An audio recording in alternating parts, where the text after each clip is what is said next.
in general, they're looking at gender, age, education, occupation, family history, because if your family history has schizophrenia in it, you may look good now, but you're at risk. And you really don't belong in the database because you're an at-risk population, not part of the normative population. So they look at family history. Socioeconomics, and as it was pointed out, socioeconomics is not the same as your income tax statement. You can be well-to-do and not have any income. So socioeconomic status, medical history, head injuries, infections, surgeries, etc. If you had a surgery, major surgery under anesthesia, are you a normal patient anymore? You could have had anoxia or hypoxia. So you're not in the database. Lifestyle, handedness, height, weight, body composition, a lot of things. Working memory is tested. These are cognitive tests that are included. Working memory, attention, frontal lobe function is tested. MMSE, I don't even know what it stands for. These are not EEG. I consulted on the EEG. Omission error, commission error, and reaction time are part of the continuous performance task. That's what you get from the IVA and TOVA behaviorally, without the EEG and ERP recorded. The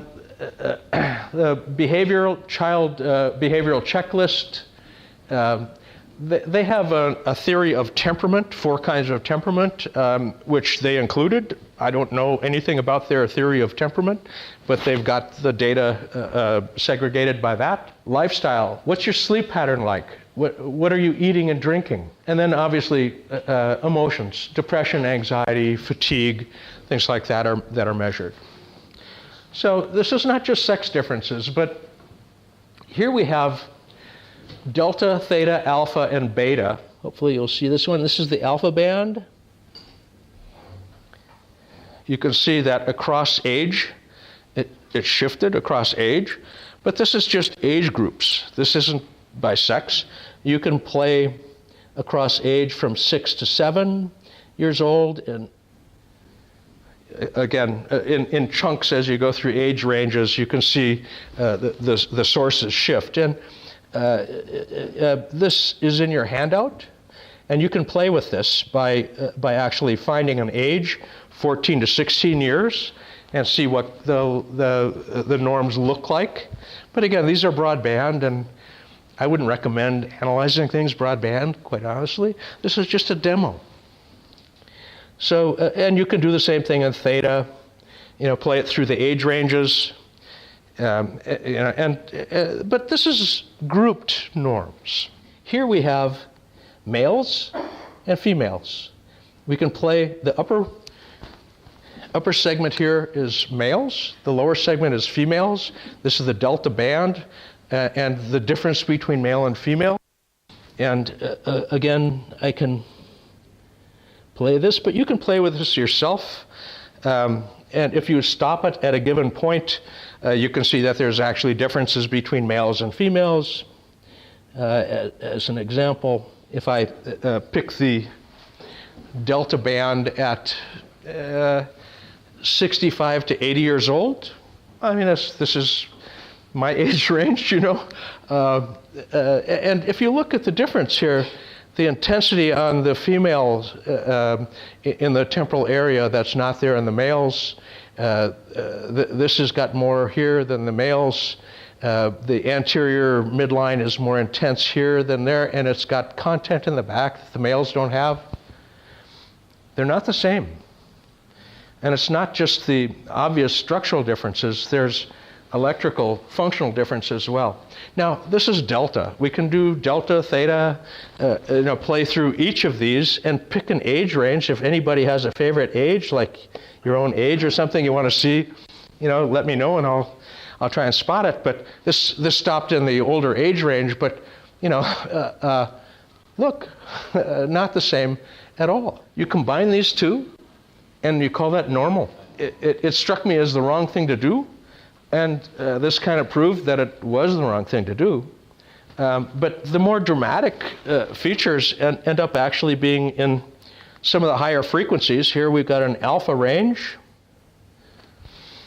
And again, you can pick various age ranges, but you don't have to be a damn neuroscientist to tell that these aren't the same. These are pretty close, but this is not the same image. What are we doing? With our old tools, what are we doing? What are we comparing you to? Well, we're comparing you to the best job we could do, and it's a non-rubber ruler, so we used it. It wasn't a stupid idea, but it wasn't the best way to do it. And if you can do it better, please do. That's what I urge them to do. And they followed my silly advice, and it seems to have panned out. Even a broken watch is right a couple of times a day, apparently. They got me at a good moment. Here we go to beta. And again, if you can play with this yourself. Why would you combine them? Why? If you had to, because you couldn't collect another $1 million worth of data and separate them, it's the best you could do. And you have to do the best you can do. And if that's all you could do, that's all you could do. But it's not all anyone could do, because they've done a better job, obviously. And, my eyes aren't that great, but I think this is different here in the 65 to 80-year-old women versus males in beta. What the hell are the males doing? Nothing, apparently. So, why would you combine these? Again, out of necessity. It's the best job we could do. It was a non-rubber ruler we had to use to measure people, so we used it. And years ago, I got a lot of grief for saying it, but I said no matter what database I use, I plug my nose to use them, because they all stink in their own way. And not everybody was happy with that statement, The people who own databases thought that they had a really nice product, and here I am saying that they stink, Well, it's an opinion. You can disagree if you wish. If you really disagree vehemently, take a number and stand in line. I don't serve the line, but you can stand there, So delta, theta, alpha, beta, we basically end up with males and females side by side.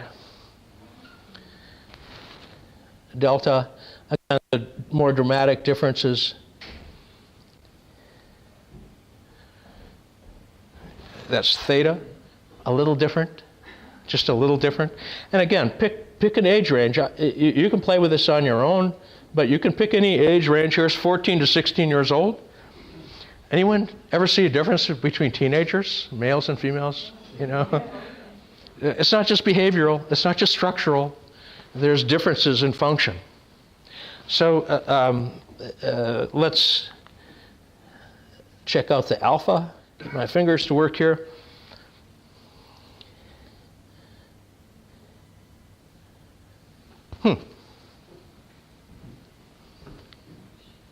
A little different? Oops. Combining them may not be a good idea. And again, beta. And again, this is broadband, and I plug my nose to do this too, because it's broadband. But look at the difference between males and females when you're old. Females, males. Function and less function. So I would suggest that the NIH, which has now declared that you can't do a study where you do males and females combined, you have to separate males and females and study the difference. And I think that's going to have implications for people who have databases that don't have separate males and females eventually, because I don't think you'll be funded for studies using them. I think we have an alternative. Now, is it perfect? Nothing that's real is perfect. If it's real, it's not perfect. But it's the damn best job I could advise them to do. And I think they did it reasonably well. They didn't rush to market. They're not trying to sell it for a fortune. They're researchers. Very much like the group that gives away the EEG lab software, and Loretta, which is free software, it's shareware. Academics that do neuroscience give away their product. If you actually need to look at socioeconomic to see if there's an impact on the database, they've collected that data. So you can actually go through and look to see whether old people who are rich and well-to-do versus old people who are dirt poor have a different outcome, because you can now look at that. Now, their database has lots of ways to analyze it. Now, they didn't just look at means and standard deviations of 1 Hertz bins, which is kind of the traditional univariate way of looking at things. They decomposed the EEG with ICA into components. And those components have norms. You don't, years ago, I met Yuri at a lecture in Europe. And it was kind of funny. The first day was all Yuri lecturing. The next morning, somebody had to lecture on ethics, because God knows I shouldn't, and clinical alternatives to neurofeedback. And so they had a professional come in and do that sort of thing. And then it was my turn. And Yuri had never heard me speak. And I'm about 10 minutes into my talk, and there's a long aisle. There's a big curved room. And at the end of the aisle is a seat at the back, and there's Yuri.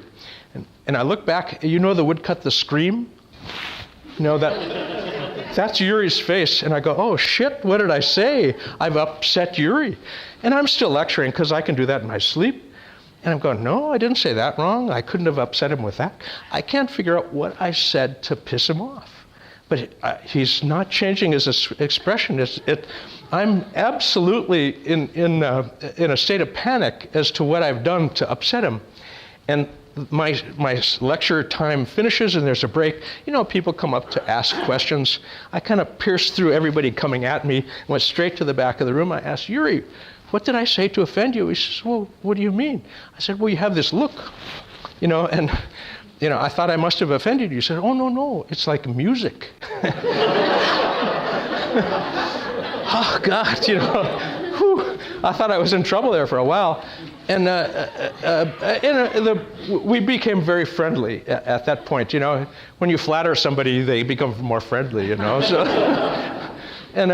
so we're talking, and I say, well, Yuri, have you tried ICA to take out eye movement? And he said, we tried PCA, and it just does not work. And I said, well, you should read this paper from a Schwartz neurocomputational group in San Diego on spatially constrained independent component analysis and eye movement extraction. And I handed him the paper. 2 weeks later, I got a disk with it implemented on it. His software actually had ICA working on it. I handed him a tool I thought was like a hammer. You could pull out nails with it. It's just a tool to de-artifact things. But if you turn that hammer around, the ICA shows you meaningful components, pieces that make up the EEG. And Yuri, in his brilliance, I'm a tech. I thought this was a tool to pull out nails, but he turns it around and he builds the Sistine Chapel with it. He got the Russian Prize for Science for using the ICA to decompose the ERPs and decompose the EEG, the basis of his first book. Now, at the time of the lecture, everybody was asking, where do we go to learn this stuff? Where's the book? And we said, well, there is no book, And they said, well, you guys have to write one. So we agreed in front of the audience, yes, we will write a book. And, Elsevier they didn't really know the Russian neuroscientists very well. And Yuri had been the head of neuroscience for the Soviet Union. He was a major figure when it was still an intact union. He was the head of it all. So he had a good reputation within Russia. But Elsevier didn't know him and wasn't, and for whatever reason, they gave me a contract. And when I got Yuri's first chapter, I read it and said, this book is yours. This is too good. You don't need two voices in the same book. This is your contract. So I surrendered the contract to him. That's his first book. So there is such a book now, But his second book is actually a wonderful one, Biomarkers for Psychiatry. And I would urge you to read that if you haven't, and probably read it 3 or 4 times, because it's really deep. And the first pass, you'll get some things, but the second and third and fourth pass, you'll get more and more. It's very rich, very deep. And it's well worth the investment to pick it up. I would urge you to do that, because his first book talks about how to decompose the EEG into component parts, which is, again, a Russian prize for science. And he was really happy with me because I handed him a tool that he used to do that, and he got a big prize for it. So, but it was his prize, not mine. I thought it was a hammer to pull out nails. You know, I'm just a tech. He's a neuroscientist. So it went very, very well for him. I would suggest... Before you go on with this sample, you said it's a Korean sample. How does that compare? Do we know anything about Korean brains? Yeah. Okay. Are Koreans the same as Swiss and Russian? Yeah. You know, and American? For God's sakes, what the hell is the American brain doing, you know? If there is an American brain, you know?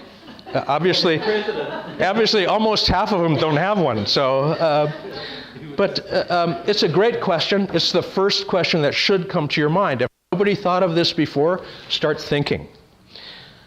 Roy John, years ago, when his first database came out, the same question. Well, what about if this is an Alaskan from the Aleutian Islands, an Alaskan Eskimo, or an Australian Aboriginal, or a pygmy in Africa, or somebody in Asia somewhere? I mean, is there a difference? And John Hughes and Roy John showed that across 10 different racial and ethnic groups, there was no difference. Normal is normal is normal. Now, on ERPs, there's a slight difference in processing style, but no latency and amplitude differences in the peaks. The Korean brain, and they don't know exactly why. They think it may be because of a pictorial language, but they use both hemispheres to process the ERP. And the Swiss and Russian kids use dominantly left hemisphere. But this is not differences in normal, it's difference in processing style. And so the right question was asked. The answer is that there is no difference. They've compared the Korean database to the Russian and Swiss collection from URI, where they have 1,000 individuals, and there's no difference. So great question, the right question, but the answer is there is no difference. And is that published, Jay? Is there publication on that? Yeah, John Hughes and Roy John published it. It's obscure. But in fact, when I posted online a couple of days ago about the database being released in October, there were a lot of people asking a lot of questions, and specifically that one. And I indicated that they had done that and that people were having trouble finding it. And I pointed them to actually Bob Thatcher's website, where they quote the Hughes and John work. So it's out there. And they did not publish the Korean, Russian, Swiss comparison. They did the comparison. I would suggest that they actually publish it, but there isn't a difference. So it's not really their primary goal is basically to get the database working. Question? Yell. We're talking about difference in culture, which is different to a difference in race or something like that, the normal brain. But you're looking at a specific thing as male and female. Granted, there may be difference, but it seemed to increase over the age. And I'm somewhat familiar with Asian culture, and I believe that the belief in the difference between men and women is greater than, for example, us, not believing in it. And over the age, the difference between the female and male seemed to increase. Now, is it because the brain is plastic and receiving from culture something? You're going to be able to go through the data yourself because it's on the handout. This is shared. It says confidential, but again, I've gotten permission from them to share it to show people some of the things in the database. And I think the good thing is that the data is there. Males and females, as they get older, differ fairly dramatically. And if you look carefully, it starts in the mid-40s, about when menopause happens. So undoubtedly, there's a major impact of hormones on brain function. Believe me, there's huge impact of hormones on brain function. I have no pituitary, so I don't have any hormones unless I eat them or inject them. So. Comparison in cultures as well. Yeah. Well, I would urge you to play with the data yourself. Again, this is broadband. Nobody will really analyze anything nowadays in broadband. Ask anybody in the neurosciences whether they do broadband analysis, and they basically look at you like, what year are you from? You know, you're from the past somewhere. They do much finer analysis now. The Russian database and this database are in quarter hertz resolution. You can literally do a fourth of a hertz at a time. It's very well resolved. In fact, you might say, well, why would you get more than 1 hertz resolved? Well, because you can see separate alpha peaks. You can get a bifurcated alpha peak when you have quarter hertz resolution. You will never see that with 1 hertz resolution. So it's meaningful. It's not just an academic, you know, my specs are better than your specs. It's a meaningful difference. If you've got further questions, I'd be happy to field them, but please, very loud. I don't know if this is a Sydney, Australia thing, but I see quite a few transgender people. What would you compare them to? Whatever they want to be compared to.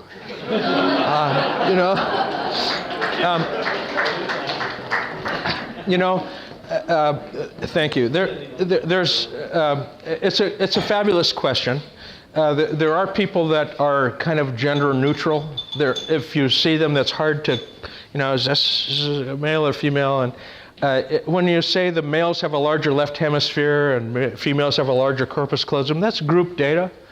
And group data kind of stinks, you know. There are people that are archetypally male and archetypally female, and there are some people that don't really fit the difference very well. And if it's too simple, it's probably not real, is the simple differentiation of male and female. But there are people that are going through sex change, and they have, the hormones have changed to male hormones from female, and they've had surgeries and everything. And as I say, whatever they want to be compared to is fine with me. These are non-rubber rulers. They're not perfect. Nothing is perfect if it's real, but they're non-rubber rulers. And for those individuals, you have to kind of ask. And it's a great question, and there is no good answer other than let them pick, you know. And it's a non-rubber ruler, and that's the best we can do. So nobody's thrown anything. I'm happy, so I think this has gone fairly well. I'll hand it over to Dirk before I'm in more trouble. Does it even really exist? As we've heard before, when you're awake, you've got a typical alpha activity, and if you don't have this alpha activity, but slower activity, you're probably not awake.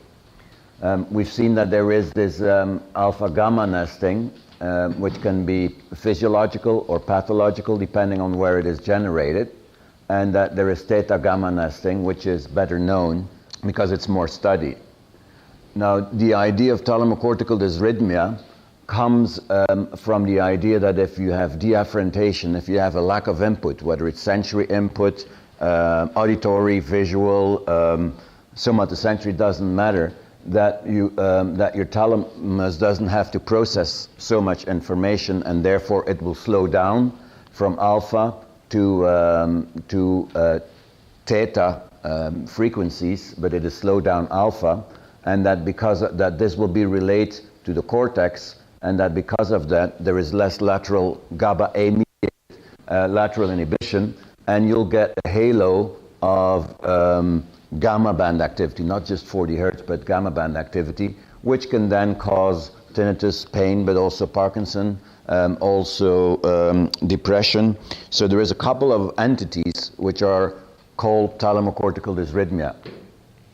This was described by Rodolfo Llunas, and so this, for example, is on the auditory cortex. This is a patient with pain. This is a patient with tinnitus. He developed a model for it in the thalamus, and suggests that the lower frequency, so the theta or slowed alpha, if you want to call it like that, is actually relates to negative symptoms. For example, in hearing, the hearing loss should theoretically be correlated to theta. and the tinnitus that is associated with a hearing loss will be then represented by gamma band activity. So a simple way of looking at it is what Jay has mentioned earlier on. You do a frequency to power analysis, and in healthy controls you got a typical alpha peak, and then in thalamocortical dysrhythmia patients this peak slows down. If you have sound processing, then normally you got sound input that creates a representation of a sound by creating a pattern in gamma, and this is then nested on alpha and sent to the auditory cortex. If you have deafferentation but with little hearing loss, then what you get is that the gamma will be nested on theta instead of on alpha, and if you've got severe hearing loss, meaning there is no input, then there is no way that then the thalamus does not relate to the auditory cortex anymore, and it is we hypothesize that then the missing information, if you can't pull it from the environment, you're actually pulling it from memory, and so tinnitus and phantom pain are in principle memory problems.